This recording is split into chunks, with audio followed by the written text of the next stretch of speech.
Get it, boy. We interrupt whatever the fuck you were doing to bring you the special editorial. You know the deal, and of course you know the drill. It's me, Shaka Pitts, aka Spitz McMahon, the voice of Baltimore hip hop, Battle Scenes PD Green. I'd like to welcome you to another edition of Shock Value, a special segment of Coach's Corner. All right, this is this segment is actually a culmination of about 3 blogs, a year worth of conversing in private forums, public forums, debates, it battles and things of that nature. So hopefully this particular blog will help raise everyone's battle rap IQ, or at least set a standard for how to rate your own battle rap IQ, as well as introduce people to the pie chart, the battle rap pie chart, as well as the pit scorecard. So that's what this particular blog is about. So it should be informative. I'll provide links and other things at the end, but yeah, we're definitely gonna get into some shit right now. So let's go ahead and start with the pie chart. And like I said, hopefully this is going to give us a method of uniformly judging and critiquing a battle rapper's skill set. So the pie chart. I've talked about the pie chart before in other blogs, and basically what the pie chart is breaking down the components of or the skill sets of a battle rapper. Okay, so I'm sure you can add 20 sets of criteria in there if you wanted and things of that nature, but I went with 5. All right, 5. So 5. That's what I went with. So rhyming, flow, hits or punches, performance and presence, and thoughts and thought patterns or schemes. All right. So that's the 5. That's the 5. Rhyming, flow, hits or punches, whichever way you want to describe that. Performance or presence, however you want to call that, and thought patterns or schemes. All right. So now the way it's broken down, and I'm going to show you a pie chart actually right now. The way it's broken down is rhyming. You can't negate rhyming. Rhyming is going to be 25% of the chart. Cadence or your flow, is going to be 20%. Hits, punches, 30. Performance, 10. Thought patterns, schemes, 15. All right. So y'all see that. Now the reason behind that is this. The reason they weigh the way they weigh are as such. We'll start with hits. We'll start from the top as far as the weight. Hits or punches. Now the reason that weighs is the most is because that is what was effective. So for instance, if something made you ooh and ah or damn or anything to that effect, that's a hit. A motherfucker was hit. A motherfucker was punched. Now, I'm not talking about what you describe or what some of you people describe as a punchline. I'm not talking about a punchline. I'm talking about an actual punch, an actual mollywop. You feel me? That's what I'm talking about. I'm talking about someone actually being hit. A line actually being effective to the point where it was a hit. It made you, it gave you that ooh, ah, that face, that sour milk shit. You dig what I'm saying? Or the damn, whatever. Y'all know what the fuck I'm talking about. All right? I'm not gonna adjective y'all to death. You feel me? Y'all understand what I'm talking about. So that weighs the most. All right. Rhyming is the next, because without rhyming, without the next two things actually, without rhyming, and which is 20, which was 25%, and cadence or flow, which is 20%. Without those two, you're not rapping anymore. You're doing spoken word. Okay, so those those two, 25 and 20 accordingly, because without those, you wouldn't even be doing what you say you fucking doing, which is battle rapping, which is rapping. All right, so the art and application of rapping includes rhyming and flowing, cadence. Okay, so after that you have thought patterns or schemes, or the intelligence of the material. And for some of y'all, this is the big deal, but again, it doesn't weigh as much as the others, because those are core sets. Those are core skill sets. But thoughts matter. Even if you rhyming, you can't be cat hat. I've said this before. You can't be cat hat rap back. You understand? So you do have to be thinking. It does have to be intelligent. You do have to be creative. So creativity is a part of that, if that makes sense for y'all, and I hope it does. All right. So that's 15%, and 10% will be performance. Again, you can't give me a whole bunch of theatrics and nigga tap dancing and shit, but you ain't saying nothing. So you need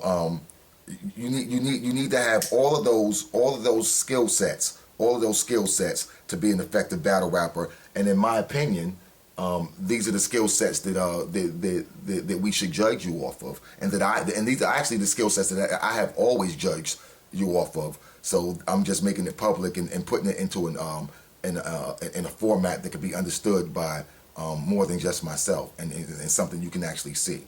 All right. So that's the pie chart. Now, with the numbers in the pie chart, with the way things weigh in the pie chart, you'll see why the point system on judging is the way that it is.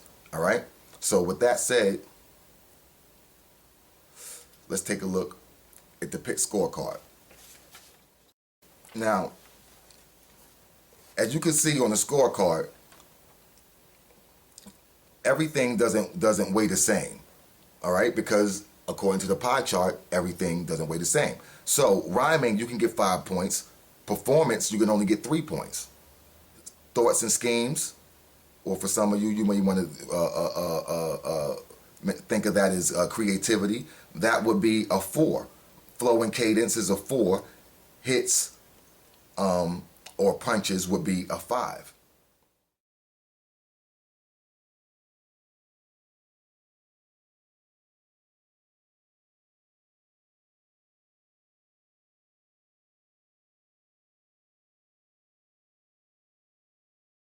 Looking at this chart, looking at the scorecard rather, you can see it's easy to just say bung. All right, I'll circle. I'm going to give them a 4. I'm going to give them a 3. I'm going to give them a whatever the case is. And at the end of that round, they have a total score for that round. And if you add, and then you can do that for each round, obviously. All right. But the other slick thing about this is you can also add up at the end of the fight, you can add the actual skill sets themselves. So for instance, you can see that rhyming, you can get a maximum of 15 points in the whole fight for rhyming, right? Because it's 5, 5, 5 maximum for your for that skill set in particular. So you can see if MC number 1 got 12 in rhyming, and MC number 2 got a 9 in rhyming, you can see that MC clearly out-rhymed that other MC in this particular fight. And then you can go down the list in each particular skill set and add those individually, and then you can add the total score of the whole round. Of the whole round, and each round you can add all those rounds together for the whole fight. So for instance, you would add all the skill sets added going down will actually equal each round added up as well. This is the way, this is an easy way to actually judge not just how you saw a fight, but you can judge someone's battle rap IQ off of this as well. For instance, someone who clearly doesn't rhyme well, but a particular judge or a particular fan is scoring them high in rhyming, then you pretty much know that that fan or judge has a low battle rap IQ,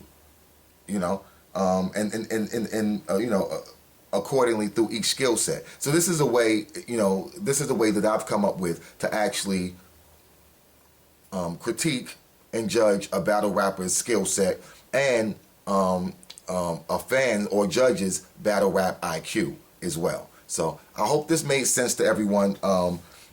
We actually did a presentation on this at Bowie State University, March 27th was the date we did this. And I actually have a clip of that. I'll show you that real quick. I'm good with the evolution. I'm good with growth. But we can't take away we can't take away rhyming from battle rap. Does that make any sense to y'all? No.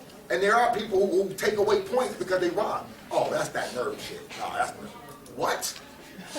Like, this is what it's about. It's about rhyming words. Wow. You understand? But there's people who say, oh, he rhymed too much. I've heard that. Who my battle rap people, who have heard that before? I bet about strange a lot. That he rhyme. You can rhyme too much? Never knew that. In battle rap. You can never rhyme too much. No, you can't. You can rhyme bag. Right. And then, but here's the deal. Anything you do wrong, it's like if you're doing it wrong, it's not gonna be good. It's not gonna. If you're cooking food bad, it's not gonna taste good. You feel me? So it doesn't even matter. You have to stick again to the core. So here's how it breaks down: rhyming, cadence, hits, performance, thoughts, and schemes. Does this make sense? Why performance is lower? Does that make sense to everyone? Why performance rates lower than what? Rhyming or what else? Hits and punches. Does that make sense? It makes sense why hits and punches is the biggest thing. Because even if it didn't rhyme as well as it could have, but I was like, oh damn, then it was effective. Then it worked. So that's why. So can we agree about the pie chart? Does this make sense? Yeah, it makes a lot of sense. Okay, thank you. All right. So with that said, this has been a special edition of Coach's Corner. We went over battle rap IQ or BRIC. All right. We went over the pie chart, and we also went over the pit scorecard as well. So again, I hope these tools and this mindset or this train of thought or the things that I've said has at least put us on the path of resolution to where we can come to some general consensus about a way to judge battle rap and skill sets and battle rap IQ and actually you can use this to just for hip hop IQ in general, in my opinion. We've used it on songs as well. So it's a tool. It's not the end all be all, but I definitely think it is a good start, and is what we're going with in the pit. It is the way we're going to be going in the future. Hopefully, our affiliates will adopt this method, and the fans. And we can go from there. But let's not lose sight of what it takes to do what it is that we do. All right. Let's not lose sight of the core skill sets. Evolution is fine. But let's still keep our souls. With that said, get that goddamn camera out my face.